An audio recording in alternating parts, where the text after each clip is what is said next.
Does it ever feel like you're a marketing professional just speaking into the void? But with LinkedIn ads, you can know you're reaching the right decision makers, a network of 130 million of them, in fact. You can even target buyers by job title, industry, company, seniority, skills, and did I say job title? See how you can avoid the void and reach the right buyers with LinkedIn ads. Spend $250 on your first campaign and get a free $250 credit for the next one. Get started at linkedin.com/campaign. Terms and conditions apply.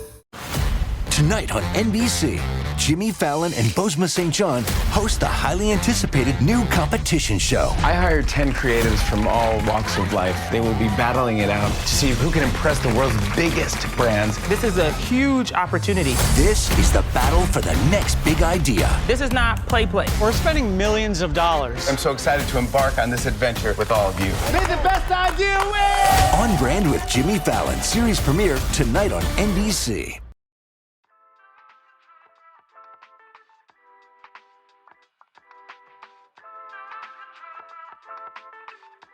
HR tech, work tech, and investment are transforming the future of work. Are you in the know? Welcome to the Work Tech Podcast. Join host George LaRocque for expert insights on the trends, M&A activity, and strategies shaping the workplace. Brought to you by OneWorkTech.com and the Work Defined Podcast Network.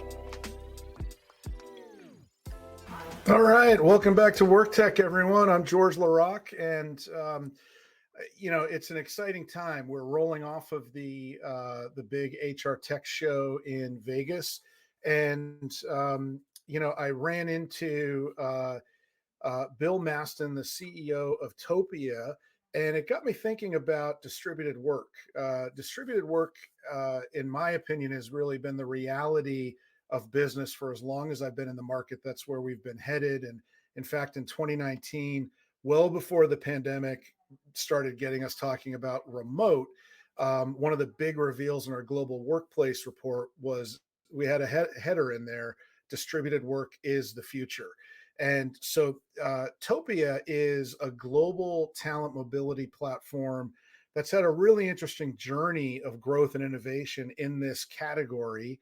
And as I said, I saw Bill at HR Tech, and he's here to tell us more about Topia and the category. Welcome, Bill.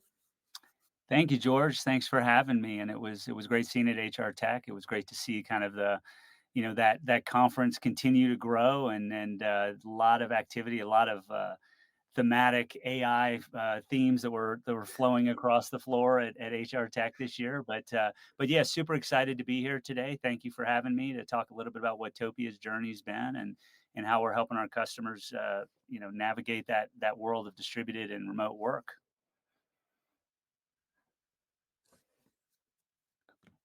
Yeah. Well, I'm glad you're here to do that. Before we dig in, can you give us an introduction, let everyone know who you are and how you got here?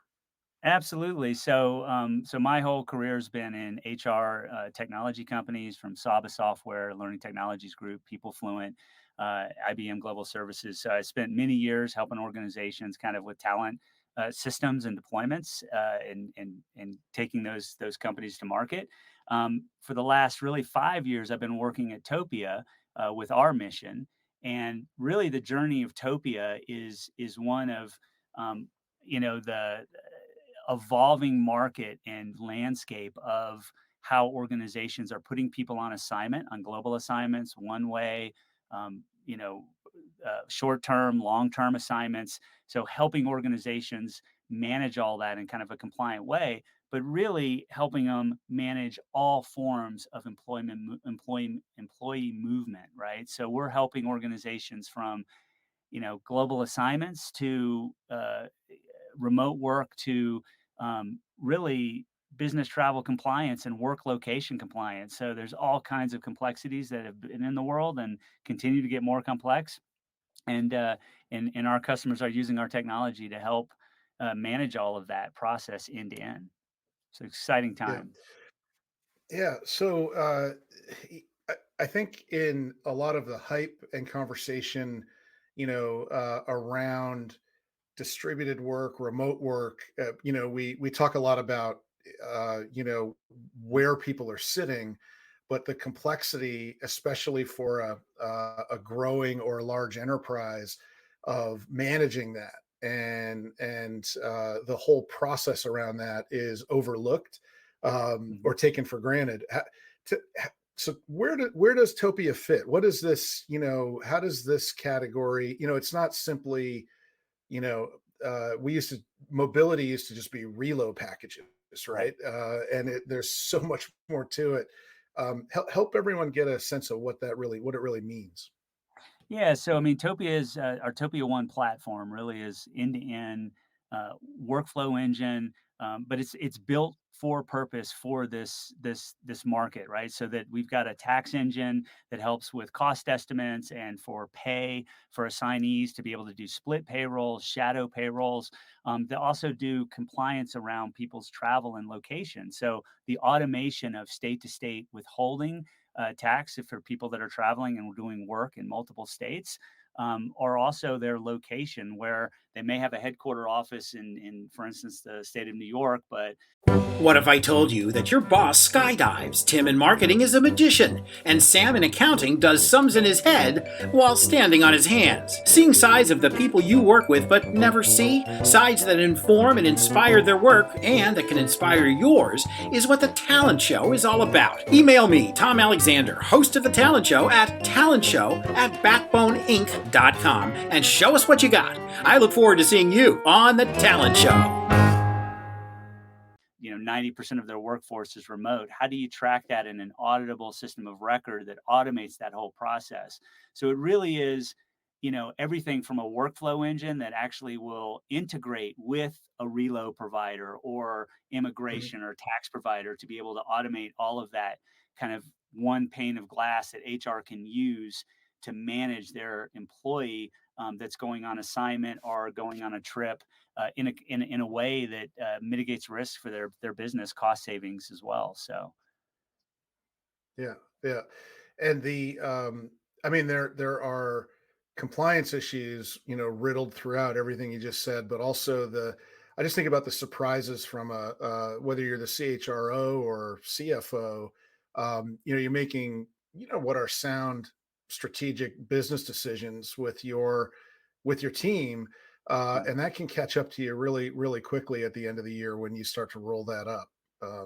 well, Is that absolutely, George. I mean, and so what we see is in companies, we have a remote work kind of module that helps manage all of this as an example. But one of the things that really had a spotlight put on it in the pandemic, it happened before. Don't get me wrong, it happened before, but it was really when the pandemic hit is when it really got elevated. Was, for instance, people would just start showing up and working in different locations. We do a survey every year, right? We do research. 86% of our customers, and well, not even the customers, our market believes that the employees are telling them where they're performing the work, right? In truth, it's only about a third accurate of employees actually working where they say they're going to working. So almost 75% of the employees are doing things like staying long for a workation, right? They go for a business trip and they stay an extra week. That may be fine if you're talking about someone traveling to Florida or Texas or some place that maybe has, more lenient tax kind of profiles. But if you're actually having somebody stay an extra few weeks in New York or a few months in New York or California, that could have massive implications to your business. And you won't know until you get kind of caught and you all of a sudden get a tax bill from one of those states because they've identified that you've been doing work out of that state and kind of unauthorized, right? And you didn't even know that was going on as a company. So that's the kind of stuff that we're helping automate, give dashboards of where people are actually performing the work. And that's actively and passively tracked. So the employee you can just manage that in a compliant way is the point. Yeah. And so you've got a variety of integration points in order to make this happen. You've got your own data, but then what are those integration points that what systems are you tied to facilitate this? Yeah, so I guess probably the starting point for us is integrations with HRIS. So we're For instance, Workday approved, technology partner. We've got a connector that's sitting in their marketplace. SAP, the same thing, and then with all of the HRS systems. So a lot of times they're initiating and they're pulling data right from the HRS system to initiate a move or a transfer, something like that. Then we integrate with relo providers, immigration providers to be able to initiate a request for a visa. We do a check in our system, a pre-trip check for someone on a business trip or a move, whether they even need a visa, so that within our system whether you even need to request the visa from your immigration provider. And then we integrate with all the tax providers, kind of big four down, that helps prepare taxes, right? Because you're going to be working in different jurisdictions. You need to withhold correctly, and that impacts the employee and the individual. So there's a number of integrations. We really look at it as a platform that's integrated with a whole network, an ecosystem of providers that are out there. Yeah. When I think the connection to business travel that's really interesting to me. That's probably one of the differentiating factors. Just thinking about the it's not just about business travel, but all the different facets of the business that you're linked into. What are some of the other differentiators when I think about historically, how people consider distributed work, but also, other systems that you may be probably really they're adjacent to you. You don't have a lot of. I'm not aware of any direct competitors with this breadth of solution. Yeah, I mean, we're very unique in that way of like when I think about it from kind of two different angles, right? From the kind of vendor ecosystem of market and kind of competitive landscape perspective of like who we would compete with, and really 90% of the time we are not replacing a system. In a lot of times, even the ones we are kind of homemade, homegrown systems. So 90% of the time, they're managing these processes with either in finance or HR with spreadsheets, with email, with SharePoint sites, with just, a combination and kind of a hodgepodge.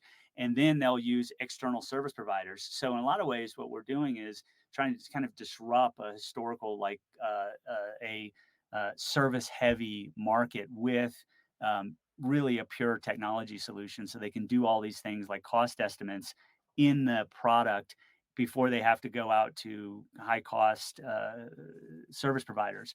And then when you look at it from the customer perspective, and they think about that network, that ecosystem, a really fragmented service provider network that's out there in this particular part of HR, for instance.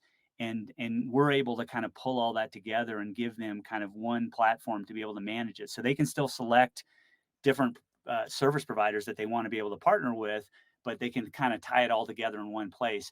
All of those service providers do have pieces of technology, but really they're just windows of technology into their service. They're not really looking at a program kind of holistically for an organization, which then, last thing I'll say here is landlocks that customer to a particular service provider, right? Like if they want to change providers for some reason, it becomes really difficult because all that data is held and owned by that service provider. So having kind of your own management system around this is really the best way to go for organizations that want to kind of control their own kind of future in this area and not be kind of owned by their provider.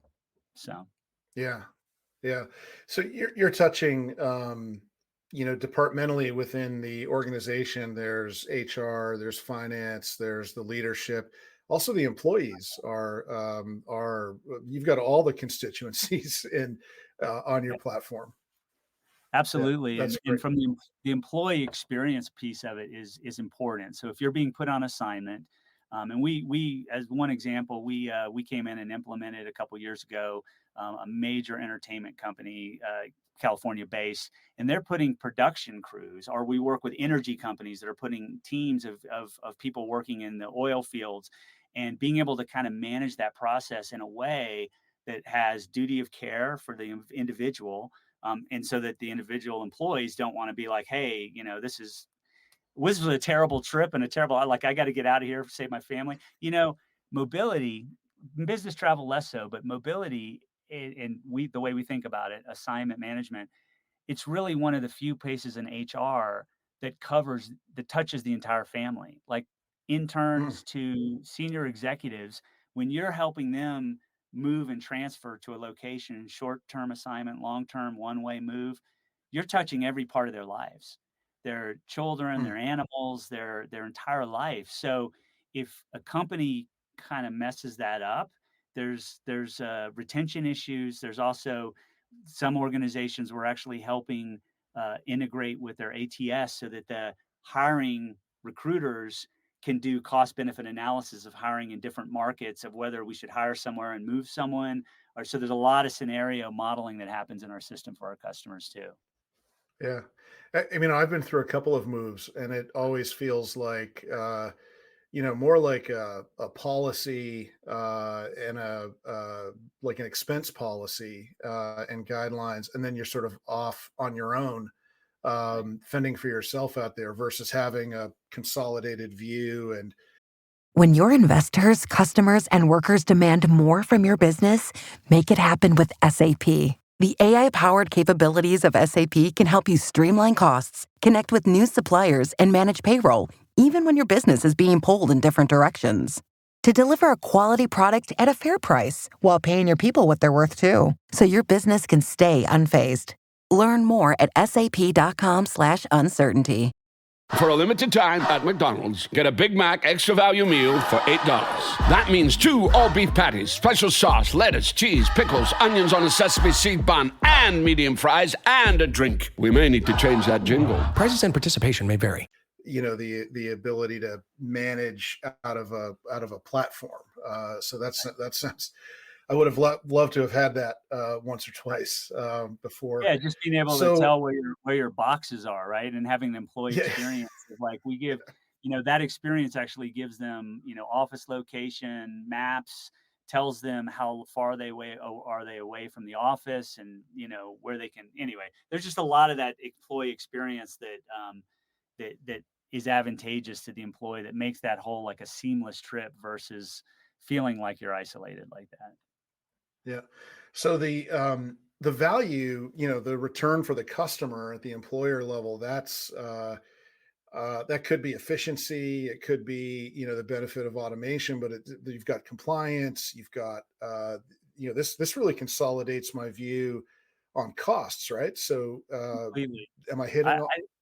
I think the number one reason, so we think about cost savings is the number one reason organizations come to us, to be able to streamline and manage their entire organization. And that could be anything from being able to do cost estimates for assignees, where they don't have to go to a big four provider or some other one to get a cost estimate. They can do it in our platform easily and very cheaply comparatively, to automation, to business and strategy execution, and risk and management. So there's a lot of organizations that pay for the cost of the platform just in the tax savings that they have to pay, because they can actually automate and streamline and pay the right tax in the right jurisdiction. But anyway, so it flows through. But if you kind of boil all that down, it's automation and it's streamlining, but it's cost savings is probably the number one issue the organizations come to us for. Okay, cool. And so, in this market, cost savings go a long way. Lately I've been saying, whether companies are growing or slowing, they're taking a second look at every cost center, every function. Let's shift gears a little bit. So Topia as a business, how's the market? How are things going? What's on your mind these days? Yeah, I mean, I think that it's very much still maturing. Like I said earlier, we're really disrupting kind of a services industry that's been around for decades, right? Of how they've operated, how these functions within finance and HR have actually performed the task, and we're kind of a new set of tools that allow them to do this completely differently. So. But what I will say is that there's many organizations, particularly on the HR side and the finance side, when we sell that, they usually, if they see the value, it's like they can move quickly and say, okay, yeah, let's do this, and this makes sense. On the HR side, there's usually more of a process, and and sometimes HR's budgets gets cuts, especially in the last couple years. So we've seen that that slower. But in my mind, it always just comes down to technology and automation wins out on paper-based manual processes pretty much every time. It's just a question of timing. So where we saw a bit of a slowdown on some of the global mobility implementations and customers, we saw a speed up of the finance teams that were starting to use our platform to automate some of the processes that they have to do. So we're bullish. So We feel like we're well suited for what's happening in the market, as traditional assignment management has maybe slowed down a bit as companies have slowed a little bit of their globalization plans. The other side of remote and hybrid work and how we're helping organizations manage that has increased, which has been good to see. Yeah. And any, looking forward into 2025, any thoughts about the market, where you think things are headed, where Topia is headed? Yeah, I mean, I think like every other company in the world, there used to be an old saying is like every company in the world is turning into a software company, and I think the new saying of the new version of that is every company in the world is turning into an AI company, right? So so there's overlays of AI that are going to affect so fundamentally how we function and operate in the world of work that it will. Chatbots are just like the kind of the lowest bar that's introduced that is going to allow us to communicate and try to get value from solutions more rapidly. But I think when you look out across how that's the other ways that's going to affect. What happens when employees behave badly? Boy, we could do an entire TV show, maybe a Netflix special on that. Well, Ryan and I sat down and recorded episodes for FAMA, and we asked practitioners, give us your most outrageous story. The sales leader that brings cocaine to work, whatever. Just bring us the outrageous, and it is funny. So if you need a laugh, which we all do from time to time, search for Workplace Misconduct wherever you get your podcast, and you'll find it. And trust me, you will laugh and cry, but you'll definitely laugh. All right. Thank you. The way that we interact with technology is such a fundamental shift that we're underway right now, and that's I think every story is going to be impacted that over the next 24 months. In a lot of ways, I think of it as like the old saying, where like the frog in the boiling water, it's heating so slowly and it's like we're all living in this most amazing time, and really in the history of the world, like things are changing that are so fascinating and amazing, and we just get slivers of them through news drops and and it's like, oh wow, that's amazing, right? Or that's amazing. But when you take it in its totality, it's like really we're at this really inflection point for all of the world of work, but also humanity, which is a whole nother Right. part of the conversation. But Right. anyway. Well, I think it's a really good point. As you started out talking about the show last week, and AI, everybody's talking about AI. I think you made a really good point later here where you're really touching and it really every part of an employee's life, regardless of where they are in the organization when they're going through a transfer, a move, what have you. So I think that humanity factor, I think what people are struggling with in HR is how do we keep the human at the center?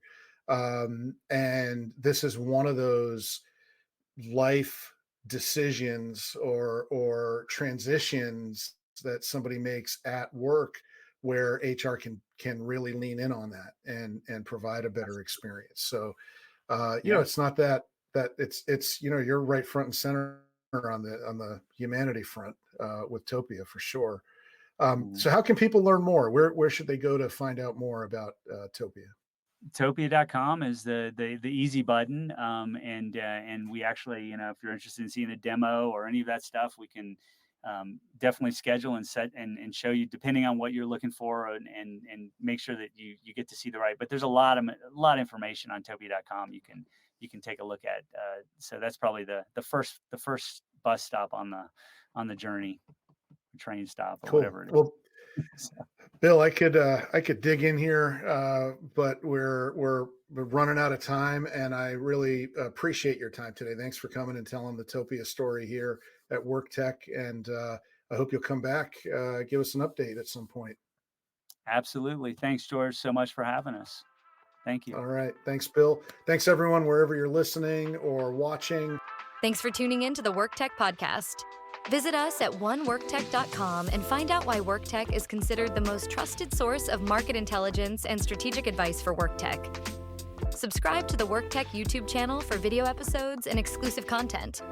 And be sure to check out the entire Work Defined podcast network at WRKDefined.com for more podcasts on the world of work.